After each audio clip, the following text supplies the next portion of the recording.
की गेली अनेक वर्ष या मैदानावर अशाच प्रकारच्या क्रिकेटचे सामने हे आमचे परममित्र स्वर्गीय संजय भोपी हे आयोजित करत होते।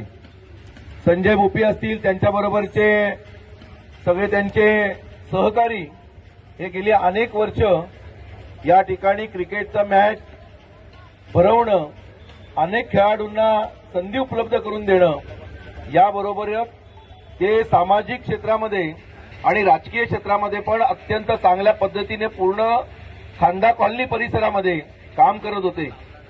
आणि या सगळ्या काम करत असताना खांदा कॉलनीतलं असेल, खांदा गाव असेल, आसुड गाव असेल, या परिसरातल्या सगळ्या नागरिकांशी संबंध, संपर्क, संवाद साधत एक जिव्हाळ्याचं नातं हे भोपी यांनी निर्माण केलेलं होतं।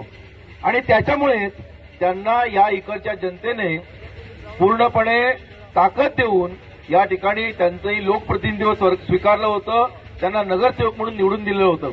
आणि असे आमचे परममित्र हे यांचाच वसा घेऊन त्यांचे पुत्र अभिषेक हे या ठिकाणी कार्यरत आहेत, सामाजिक संस्था संघटनांच्या मार्फत काम करतायत। आणि मग वडिलांचा जो वसा आहे तो वडिलांचा वसा घेऊन या ठिकाणी या मैदानावर आपल्या वडिलांनी अनेक क्रिकेटर घडवले, अशा क्रिकेटच्या सामन्यांचं आयोजन त्यांच्या स्मरणार्थ दरवर्षी या ठिकाणी होतात। अभिषेक भोपी आणि त्यांची सगळी जी टीम आहे ही सगळी टीम यासाठी प्रयत्न करत असते।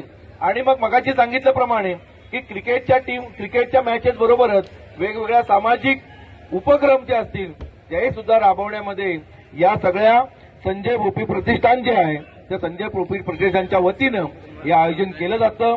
त्याच्यासाठी म्हणून या अभिषेक भोपी आणि त्यांच्या सगळ्या टीमला मी मनपूर्वक अभिनंदन करतो आणि याच्या पुढच्याही कालावधीसाठी त्यांना शुभेच्छा देतो।